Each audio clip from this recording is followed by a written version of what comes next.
Hi guys, welcome to my YouTube channel. कैसे हैं आप लोग? आई होप आप सभी बहुत ही अच्छे होंगे। अगर आप मेरे चैनल पे फर्स्ट टाइम आ रहे हैं तो मेरे चैनल को ज़रूर से सब्सक्राइब करें। मेरा नाम है खुशबू और ये है मेरी दुनिया। मैं यहाँ पे लव रीडिंग्स करती हूँ, करंट एनर्जीज़ की रीडिंग करती हूँ, पार्टनर्स के ऊपर रीडिंग करती हूँ। सो अगर आप भी इसी तरह के कंटेंट में इंटरेस्टेड हैं, मेरे चैनल को ज़रूर से सब्सक्राइब करें। And before going for the reading, this announcement I am conducting and online angels workshop. So those who are interested, आप लोग मेरी कम्युनिटी सेक्शन को चेक कर सकते हैं। It's a paid workshop and वहाँ पर लिंक है जहाँ से आप उस ग्रुप को ज्वाइन करके अपनी फीस को पे करके आप एनरोल करा सकते हैं, because very limited seats are there left. Okay, चलिए शुरू करते हैं रीडिंग को। आज की रीडिंग जो होने वाली है वो होने वाली है कि कई बार ऐसा होता है कि रिश्तों में बहुत सारी गलतफहमियां हो जाती हैं और हम अपने अपने प्रोस्पेक्ट्स अपने पार्टनर्स के साथ बना लेते हैं। तो अगर आप भी नो कांटेक्ट सिचुएशन में हैं, कोई लड़ाई झगड़ा हुआ है आपका, तो हम आज यूनिवर्स से ये देखने वाले हैं कि आप कहाँ स्टैंड करते हैं, वो कहाँ स्टैंड करते हैं, आप लोगों की बेसिकली प्रेजेंट सिचुएशन क्या है और क्या ऐसी चीज़ें हैं जो आपको जानने की ज़रूरी है, एंड अ लॉट मोर। तो चलिए, मेरे पास दो कार्ड डेक्स हैं। They both are this is the Rider Waite and this is also a kind of a Rider Waite, that is the Morgan Greer tarot deck. तो चलिए शुरू करते हैं रीडिंग को। और इससे मैं कोशिश करते हैं समझने की। गाइस, ये कलेक्टिव रीडिंग है, जितना रेजोनेट हो उतना लेना है, जितना रेजोनेट नहीं होता उसके ऊपर स्ट्रेस नहीं लेना है। तो चलिए कार्ड्स को शफल करते हैं। कार्ड्स उछल के ही आने के लिए तैयार हैं बाबा। चलिए, dear universe, archangel Michael, please help us to understand the energies between the viewers and their partner, and please give us the messages which are for the highest good. Okay, मैं रिवर्सल नहीं पढ़ती guys, तो अगर कोई reversal भी आएगा so I am just going to make it upright. So don't ask the question कि ma'am आपने अपराइट क्यों किया। एंड मैं शफल ऑन द कैमरा इसलिए कर रही हूँ because many people just ask कि मैम आप हमारे सामने शफल किया कीजिए। दैट डजंट मैटर अगर एनर्जी सबसे रेजोनेट होती है। तो चलिए, dear universe, please purify and clean the energies of our card and Archangel Michael, guardian angels. Universe, please help us to draw the exact messages which are for the highest good of the viewers. Dear universe, please clean the energies of my card and Archangel Michael, guardian angels, and universe, please help us to draw the exact messages which are for the highest good of the viewers. Okay. सो आज मेरा मन एकदम से मुझे ऐसा कर रहा है कि मैं बीच में से नहीं, मैं जो जो कार्ड्स आते जा रहे हैं वन बाय वन मैं उठाऊंगी। ये दोनों की कॉम्बिनेशन से मैं आज रीडिंग करने वाली हूँ। तो चलिए देखते हैं कि आप इस रिलेशनशिप में कहाँ स्टैंड करते हैं। So first card is the justice and here is the card is the knight of rods. Okay, मुझे ऐसा लगता है आपके साथ यहाँ पर जस्टिस नहीं हुआ है गाइस। कहीं ना कहीं गिव एंड टेक जो है आपके साथ बैलेंस नहीं किया गया। कुछ ऐसा जिससे कहते हैं ना कि आपने बहुत कुछ किया लेकिन आपको जस्टिस सर्व नहीं हुआ इस रिलेशनशिप में। हो सकता है कि आप लोग सेपरेशन से निकल रहे हों, आप लोगों के डिवोर्सेस चल रहे हों। अगर आप अपने हस्बैंड के लिए देख रहे हैं या आप अपनी वाइफ के लिए देख रहे हैं, तो मैं कहीं ना कहीं ये देख पा रही हूँ कि आप लोगों को कहीं ना कहीं एक जस्टिस नहीं मिला। हो सकता है आप में से बहुत सारे लोग पुलिस, लॉ एंड ऑर्डर या फिर जस्टिस से रिलेटेड ऑर्गेनाइजेशंस में भी एम्प्लॉयड हो सकते हैं। बट जो ओवरऑल मैं कार्ड की एनर्जी यहाँ पे देख पा रही हूँ, मुझे लगता है कि इनजस्टिस बहुत ज़्यादा हुआ है आपके साथ में। आप लोग हो सकता है डिवोर्स के थ्रू निकल रहे हों, किसी लीगल फाइट के थ्रू निकल रहे हों या फिर नोटिस के थ्रू निकल रहे हों, but justice has not been served. और कहीं ना कहीं मुझे लगता है कि with the knight of rods कहीं ना कहीं आपको बहुत ज़्यादा एफर्ट्स लगाने पड़े हैं इस रिश्ते को आगे ले जाने के लिए। एक और क्लैरिफायर मैं यहाँ पे लूँगी। मुझे ऐसा लगता है कि आप बहुत फाइट कर रहे हो ताकि जर्नी जो है वो आपकी कंप्लीट ना हो, कहीं ना कहीं सोल्यूशन आपको मिल जाए। आप लोग लॉन्ग डिस्टेंस रिलेशनशिप में हो सकते हैं, इन डिफरेंट डिफरेंट सिटीज़ में, डिफरेंट डिफरेंट कंट्रीज़ में आप लोग हो सकते हैं। चलिए देखते हैं कि वो कहाँ इस रिलेशनशिप में फ़िलहाल स्टैंड कर रहे हैं। So I take the card for them. The world, oh my god, से बात ही करी थी हमने, and the queen of rods. आपके पर्सन बिजनेसमैन हो सकते हैं, उनके पास एनिमल्स हो सकते हैं, वो एनिमल से बहुत प्यार करते हो सकते हैं, एनिमल्स की केयर टेक करने वाले ऐसे कोई ये इंसान हो सकते हैं। मुझे ऐसा लग रहा है कहीं ना कहीं आप लोगों की जो जर्नी है ना वो कंप्लीट होने को आ रही है। लॉन्ग डिस्टेंस रिलेशनशिप हो सकता है, आप लोग इंटरनेट पे मिले हों, तो कहीं न कहीं मुझे भी ऐसा लग रहा है कि आप दोनों ही एक दूसरे की एक साइकिल जो है आप लोगों की कंप्लीट हो रही है। आप दोनों को ऐसा लगता है कि ये साइकिल यहाँ पर कंप्लीट हो रही है। आप लोग आगे भी बढ़ रहे हो, बट कहीं न कहीं आप लोग पीछे मुड़कर भी देख रहे हो। विद द जस्टिस कार्ड मुझे ये भी लग रहा है कि कहीं न कहीं एक give and take equally balance नहीं है। या तो एक बहुत ही डोमिनेटिंग इमोशनल पार्टनर है जो बहुत ज़्यादा डोमिनेट करता है रिलेशनशिप में, या कहीं ना कहीं एक बैलेंस नहीं है। अगर आप उन्हें बहुत ज़्यादा इमोशनली सपोर्ट करते हैं तो वो कहते हैं ना कि अपने इमोशंस को आके एकदम आपके ऊपर निकाल देना। इस टाइप की सिचुएशंस भी आप लोग के रिलेशनशिप में रही हो सकती है, जो मुझे कार्ड से नज़र आ रहा है। एनिमल्स के साथ डील करने वाले मुझे बहुत सारे इंसान लग रहे हैं। हो सकता है आप लोग के पास डॉग हो एंड आपके पार्टनर के पास डॉग हो। कहीं ना कहीं मुझे ऐसा लग रहा है कि एक जर्नी कंप्लीट हो रही है, एक साइकिल कंप्लीट हो रही है, और आपकी सिचुएशन जो है उसमें चेंजेस भी आ रहे हैं, बट आप कभी कभी उसको संभालते भी हो। बट स्टिल कहीं ना कहीं हम हमें पता है कि ये साइकिल शायद यहाँ पर पूरी हो गई है, लेकिन हम फिर भी मुड़ मुड़ कर पीछे देखते हैं। आप देख रहे हो कैसे ये जो वुमन है वो आगे बढ़ तो रही है, लेकिन वो पीछे मुड़कर भी कहीं ना कहीं देख रही है। तो मुझे लगता है कि आपकी जो पर्सन है वो पीछे मुड़ मुड़ कर देखते हैं, तो बार बार कभी वापस आते होंगे, आपसे बात करने की कोशिश करते होंगे, समथिंग लाइक दैट, और फिर नाराज हो जाते होंगे, फिर आपसे कहते होंगे नहीं ठीक है, या तो आपको ब्लॉक कर देते होंगे, या फिर आपको लगता होगा कि यार ये तो इग्नोर कर रहे हैं, आपसे ठीक से बात नहीं कर रहे हैं। प्रेजेंटली क्या सिचुएशन है इस रिश्ते की? Let's take the card, the star and the strength. So मुझे लग रहा है इस रिश्ते को वर्कआउट कराने में आपके पर्सन एक्वेरियस हो सकते हैं, लियो हो सकते हैं प्रोमिनेंटली यहाँ पर, और लिब्रा हो सकते हैं। तो मुझे कहीं ना कहीं ऐसा लग रहा है कि इस रिश्ते को वर्कआउट कराने में, बैलेंस क्रिएट करने में कहीं ना कहीं बहुत ज़्यादा स्ट्रेंथ यहाँ पे मुझे फील हो रही है। हो सकता है आपके पर्सन डॉक्टर हो सकता है आपके पर्सन डेंटिस्ट हो सकता है कोई एनिमल्स को टेक केयर करने वाले कोई शेल्टर चलाते हों, या फिर कहीं ना कहीं एनिमल से बहुत प्यार करने वाली एनर्जीज आ रही हैं आज तो बहुत ज़्यादा। कहीं ना कहीं मुझे ऐसा लग रहा है कि इस रिलेशनशिप में बैलेंस क्रिएट करने के लिए, इमोशनली बैलेंस करने के लिए, इस रिलेशनशिप को सींचने के लिए बहुत ज़्यादा मेहनत, बहुत ज़्यादा इमोशनल एफर्ट्स की ज़रूरत पड़ रही है।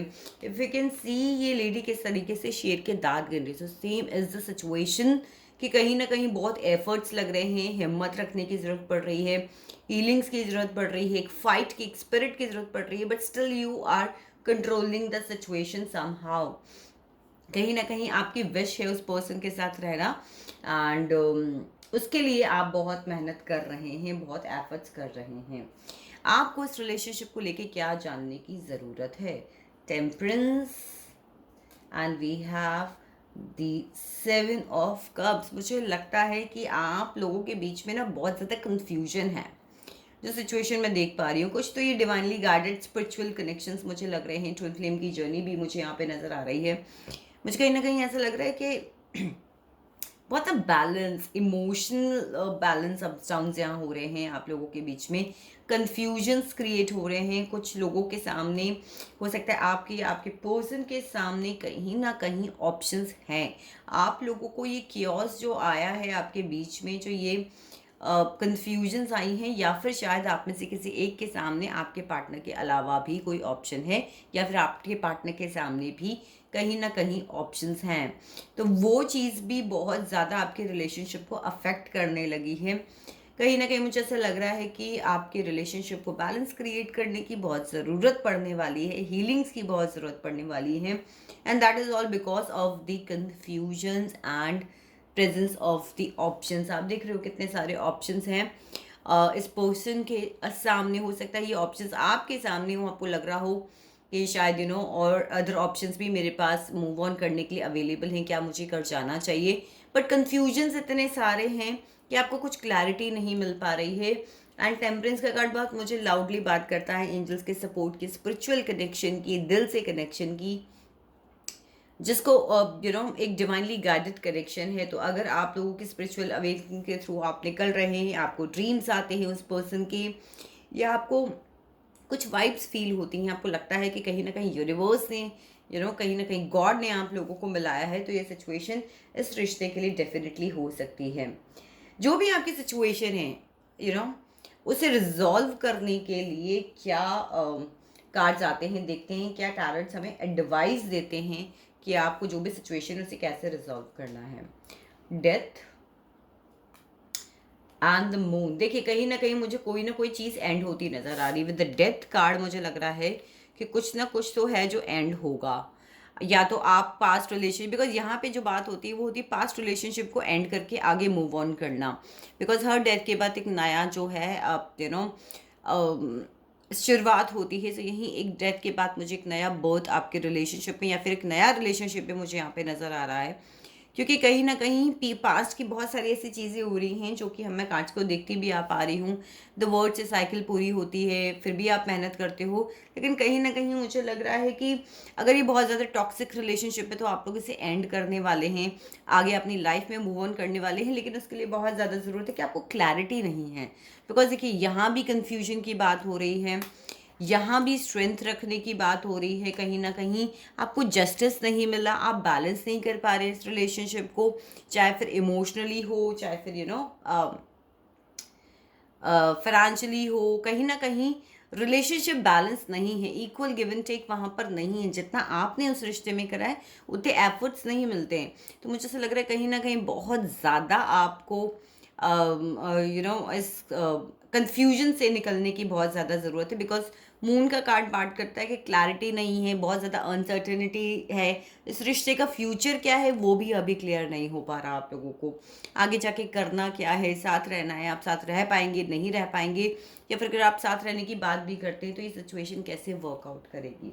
अब हम बात करते हैं कि क्या जो ये डेथ की और अनसर्टेनिटी को क्लियर करने की जो एडवाइस टैरट्स ने हमें दी है, जो कि ये बात करती है कि एंड करके आप नई शुरुआत करो। अगर इसी रिश्ते को आप वर्कआउट कराना चाहते हो तो इस रिश्ते को आप एक नई तरीके से शुरुआत आपको करनी पड़ेगी। तो देखते हैं क्या एक्शंस यूनिवर्स हमें बताती है, तभी मैं आपको क्लैरिफाई कर पाऊंगी कि आपकी लाइफ में कोई नया पार्टनर आ रहा है या फिर आपकी लाइफ से उसी पार्टनर के साथ आपकी कोई नई शुरुआत होगी। सो कैसे एक्शंस में करना चाहिए। So we have the 10 of cups and we have the ace of swords. See how card talks about this. यहाँ हमने डेथ की बात करी कि कहीं ना कहीं चीज़ ख़त्म हो रही। तो मुझे सीरियसली ऐसा लग रहा है कि आपका जो प्रेजेंट पार्टनर है उसके साथ ये चीज़ें जो हैं वो ख़त्म हो रही हैं और आपकी जो लाइफ है वो एक नए डायरेक्शन में जा रही है। बिकॉज द मून के ऊपर क्लैरिफायर होना, द एस ऑफ स्वॉर्ड्स, कहीं ना कहीं एक मेंटल क्लैरिटी की बात करता है कि आपको कैसे एक्शंस में जाना है। आपको कहीं ना कहीं चीज़ों को एंड कर कर जहाँ जो चीज़ें स्टक है, चाहे फिर वो हो सकता है जो लोग मैरिड यहाँ देख रहे हैं उनकी मैरिड लाइफ हो जो कि एंड होने को जा रही है, लेकिन आप बहुत कोशिश कर रहे हो, या फिर एक हैप्पी रिलेशनशिप जिनके साथ आपने सोचा था कि आप फैमिली बनाओगे, आप आगे बढ़ोगे, वो कहीं ना कहीं एक डेथ की तरफ जा रहा है। बिकॉज उसके अंदर कहीं कोई क्लैरिटी ही नहीं हो रही, कन्फ्यूजन्स पूरी भरी हुई हैं। सो आपको मून के ऊपर clarifier with S of swords, कहीं ना कहीं आपको चीज़ों को क्लैरिफाई करने की ज़रूरत है, अपने मेंटल लेवल पर एक नई शुरुआत करने की ज़रूरत है, और उसके बाद आपको एक्शन लेवल पर, पैशनेटली एक्शन लेवल पर शुरुआत करने की ज़रूरत है। मैं एक क्लैरिफायर और निकालना चाहूँगी यहाँ पर। सी हर्मिट की एनर्जी यहाँ पर आ गई है एंड विद द डेविल की एनर्जी यहाँ पर आ गई है। तो ये चीज़ें भी मुझे यहाँ पर बता रही हैं कि आपको अब एक सॉलिट्यूड में आने की ज़रूरत है, अपना इंट्रोस्पेक्शन करने की ज़रूरत है कि आप रिश्ते से क्या चाहते हो, जो कुछ भी प्रॉब्लम्स आपके इस रिश्ते में चल रही हैं क्या आप उन्हें ठीक करना चाहते हो, कैसे ठीक करोगे, क्या इसे एंड करना चाहते हो। कहीं ना कहीं एक अकेले रहने का टाइम आ गया है। कहीं ना कहीं मुझे लगता है कि बहुत सारे लोग यहाँ पे बहुत सारे हीलर से बात करते होंगे, टारट रीडिंग्स देखते होंगे, और कहीं ना कहीं जो ये कन्फ्यूजन्स हैं, ये को डिपेंडेंसी का रिलेशनशिप जो है आपका, एक आपको लगता है आप चाह के भी इस रिलेशनशिप से बाहर नहीं निकल सकते। आप लोग एक दूसरे पे बहुत ज़्यादा इमोशनली डिपेंडेंट फील करते हो। आपको लगता है कि अगर आप उन्हें छोड़ देंगे तो आप कैसे रह पाएंगे।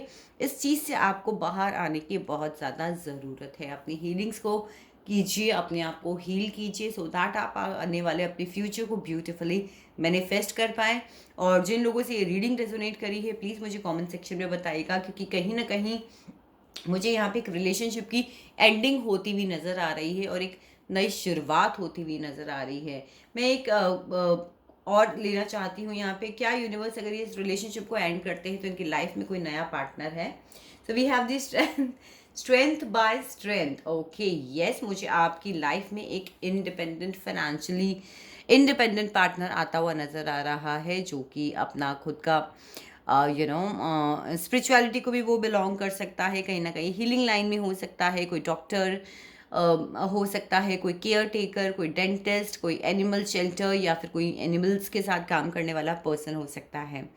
मुझे कहीं ना कहीं ये पर्सन लग रहा है जो कि फाइनेंशियल इंडिपेंडेंट है, अच्छा कमाता है, स्पिरिचुअलिटी से कनेक्टेड है, और उसे लग्जरीज की आदत है, और बहुत अच्छे से अपने आप को कैरी करने की उन्हें आदत है। और कहीं ना कहीं एक ऐसी वुमन या फिर एक ऐसी मैन, मुझे because it's not a gender specific reading, ऐसी नज़र आ रही है जिनके पास खुद का मकान हो, गाड़ी हो, एनिमल्स हो, लग्जरीज में रहने की उन्हें आदत हो। तो कहीं ना कहीं मुझे ऐसी एनर्जीज नज़र आ रही हैं कि यस, अगर आप आगे बढ़ते हैं तो आपको डेफिनेटली कहीं ना कहीं आपके इमोशनल पार्ट पे हीलिंग्स जो हैं वो होती हुई दिख रही हैं। सो गाइज, ये थी आज की रीडिंग। आई होप आप लोगों से रीडिंग रेजोनेट करी होगी। करी हो वीडियो को थम्स अप दें, मेरे चैनल को ज़रूर से सब्सक्राइब करें, and thank you so much for watching my videos.